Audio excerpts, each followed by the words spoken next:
అంటే రాజకీయంగా మనం చూస్తే వైఎస్ జగన్మోహన్ రెడ్డికి సంబంధించి వైఎస్ అవినాష్ రెడ్డి ఉన్నారు, అలాగే వైవి సుబ్బారెడ్డి ఆయన ఎంపీగా ఉన్నారు, అలాగే అవినాష్ రెడ్డి కూడా ఎంపీగా ఉన్నారు. వైఎస్ భారతిరెడ్డి, వైఎస్ జగన్మోహన్ రెడ్డి మాజీ ముఖ్యమంత్రి వైఎస్ జగన్మోహన్ రెడ్డి సత్యమని ఆమె రాజకీయంగా ఎక్కడ యాక్టివ్గా లేరు.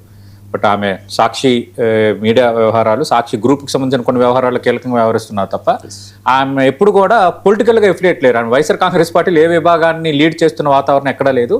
ఎప్పుడు కూడా వైఎస్ఆర్ కాంగ్రెస్ పార్టీ కార్యకలాపాల్లో పాల్గొనడం కానీ, వేలు పెట్టడం కానీ, లేదంటే పార్టీ విస్తృత సమావేశాల్లో కానీ ఎప్పుడు కనిపించారా? ఎప్పుడు కనిపించట్లేదు. ఎందుకంటే ఆమె పాత్ర అలా పోషిస్తున్నారు ఆమె. అందుకేంటంటే వైఎస్ జగన్మోహన్ రెడ్డికి సంబంధించి రకరకాలుగా ఓడిపోయారు. తర్వాత అక్కడ ఎన్డీఏ కూటమి ఉంది కాబట్టి ఆయన అరెస్ట్ అయిపోతారు. అరెస్ట్ అయిపోతే వైఎస్ఆర్ కాంగ్రెస్ పార్టీని లీడ్ చేసేది ఎవరు?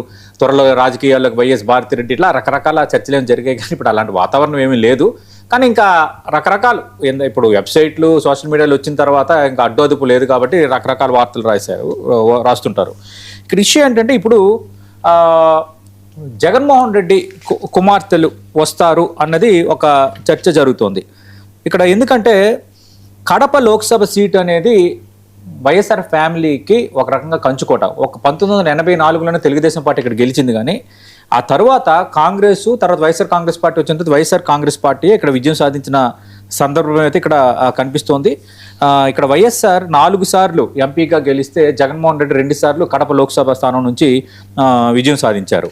ఇప్పుడు ఏంటంటే 2029 నాటికి ఇద్దరు కుమార్తెలకు 25 ఇయర్స్ దాటుతున్నాయి. ఈ 25 ఇయర్స్ అని ఏజ్ ఎందుకు చెప్తున్నానంటే మామూలుగా మనం లోక్సభకి కానీ అసెంబ్లీకి కానీ పోటీ చేయాలంటే కనీస వయసు అది నిబంధనల ప్రకారం. అందుకు అది కూడా ఒక చర్చ జరుగుతోంది. అంటే ఏంటంటే కడప ఎంపీ సీటుకు హర్షారెడ్డిని పోటీ చేస్తే అవినాష్ రెడ్డిని అసెంబ్లీకి పోటీ చేయించాలని వైఎస్ఆర్ కాంగ్రెస్ పార్టీ ఆలోచన చేస్తోంది.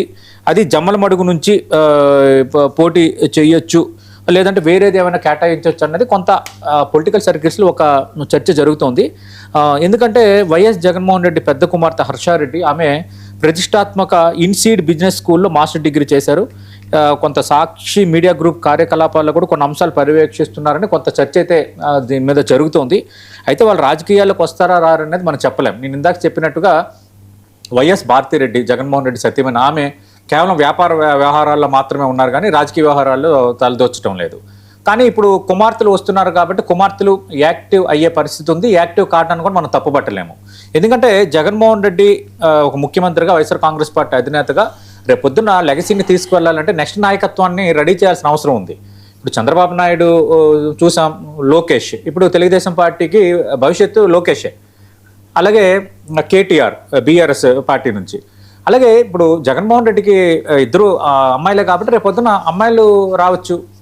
ఎందుకంటే మనం చూసాం ఇక్కడ కవిత, సరే ఇప్పుడు ఆ పార్టీతో కొంచెం డిఫరెన్స్ ఉన్న కవిత రాజకీయాల్లో యాక్టివ్ అయ్యారు, కనిమొలి, తర్వాత మనం అలా ఎగ్జాంపుల్స్ తీసుకుంటే సుప్రియా సూలే, చాలామంది కుమార్తెలు, చాలామంది నేతల కుమార్తెలు వచ్చి చాలా యాక్టివ్గా రాజకీయాలు నడిపిన పరిస్థితి మనకి ఉంది. మనకు తెలుసు ఇప్పుడు ప్రమోద్ మహాజన్ కుమార్తె, ఆమె చాలా యాక్టివ్గా రాజకీయాలు చేశారు. చాలామంది ఎంపీలు కూడా ఉన్నారు కదా, చాలామంది ఎంపీలు రాజకీయ కుటుంబాల నుంచి వచ్చి రాజకీయ వారసత్వాన్ని కంటిన్యూ చేస్తున్న లేడీస్, అమ్మాయిలు చాలామంది ఉన్నారు. అందుకు వైఎస్ఆర్ కాంగ్రెస్ పార్టీ నుంచి ఖచ్చితంగా నేను అనుకుంటున్నాను, ఇద్దరు కుమార్తెల్లో ఇద్దరు వస్తారో లేదో తెలియదు, కానీ ఒక్క కుమార్తె మాత్రం ఖచ్చితంగా రాజకీయంగా రావచ్చు. ఎందుకంటే రేపొద్దున పార్టీ లెగసీని కంటిన్యూ చేసే మోడల్లో కానీ, యూత్ని అడ్రస్ చేసే మోడల్లో కానీ కొంత జగన్మోహన్ రెడ్డికి చేదురువాదురుగా ఉండే మోడల్ ఉండాలి. ఖచ్చితంగా అన్ని పార్టీలో జరిగే పరిణామం అది. అందుకు ఈ ఇనిషియేటివ్ తీసుకోవచ్చు. అయితే రాజకీయాల్లో చురుగ్గా పాల్గొనటం వేరు, రెండు ఇది చేయటం వేరు. కానీ ఒక ఎంపీగా ఎలక్ట్ అయినా, ఒక ఎమ్మెల్యేగా ఎలక్ట్ అయినా ఆటోమేటిక్గా ఆ వాగ్దాటి అద్భుతంగా ఉన్న, కొంత ఇనిషియేటివ్స్ తీసుకుంటున్నా, కొంత ఆటోమేటిక్గా వాళ్ళు ఎమర్జ్ అయ్యే అవకాశం అనేది ఉంటుంది. అది పార్టీ కూడా ప్లస్ అయ్యే అవకాశం అనేది ఉంటుంది. కాబట్టి ఇది కాదనని మనం అనలేము. ఆల్రెడీ జగన్మోహన్ రెడ్డి కుటుంబం పరంగా మనం చూసుకుంటే ఆల్రెడీ వైఎస్ విజయమ్మ ఒకసారి పులివెందుల నుంచి అసెంబ్లీకి పోటీ చేశారు, విశాఖ నుంచి ఎంపీగా పోటీ చేసిన సందర్భం కూడా మనం చూసాం. నేను ఇందాక చెప్పినట్టుగా వైవి సుబ్బారెడ్డి ఎంపీగా ఉన్నారు, అలాగే అవినాష్ రెడ్డి ఇప్పుడు ప్రస్తుతం ఎంపీగా ఉన్న వాతావరణం అయితే కనిపిస్తుంది.